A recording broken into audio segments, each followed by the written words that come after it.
Hey, this is Rebecca Hart, nurse practitioner here at Faith, Hope, and Wellness, and today we will be talking about histamine intolerance. Histamine is a chemical that your immune system releases, and it can cause a lot of symptoms if it overreacts, and the immune system releases more than what it should. So some of the symptoms that we'll be talking about today: 1, dizziness, vertigo. So with a lot of these symptoms, I will tell you, a lot of patients, they have some of them, they do not have all of them. So you'll find certain patients that have some symptoms over others, and some are greater problems. So again, first, dizziness, vertigo, they will have a lot of dizzy spells.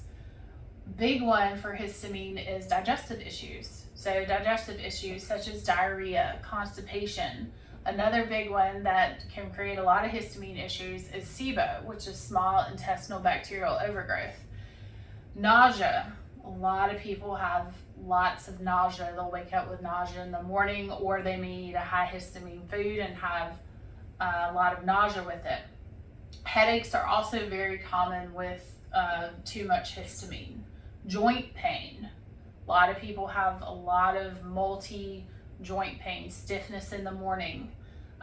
The classic one, postnasal drip, runny nose, sinus congestion. Another one that occurs a lot with histamine, a whole lot more histamine, is bladder spasms. A lot of people say I have a lot of bladder issues, think they have a UTI, whereas in reality their urinalysis may be negative. They may have hives and itching and rashes. To go along with the rashes, they may have eczema or psoriasis, different patches of rashes all on their skin. Big one is brain fog. They'll have brain fog, or they can't think straight. They do have sleep issues. They'll have insomnia. Histamine can cause awakening. So just as an antihistamine causes you to sleep, histamine causes awakening. So these people will have lots of insomnia. They will also have shortness of breath or asthma type symptoms. Histamine vasodilates, so these people, along with the dizziness, will have low blood pressure. They will have multiple food allergies, so you'll see lots of patients have food allergies, and so you'll have lots of pregnant women who have an increase of progesterone, which downregulates histamine, will not have as many food allergies or migraines when they're pregnant. Palpitations, they'll have heart palpitations, heart flutters.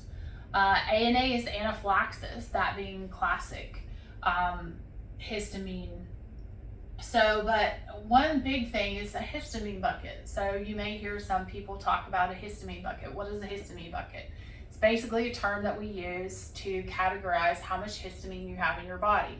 So if you are exposed to outdoor allergies, your histamine bucket gets so high. If you're eating histamine foods, your bucket gets a little bit higher. If you're exposed to a chronic infection, your bucket may start to overflow, and then you have more of these symptoms.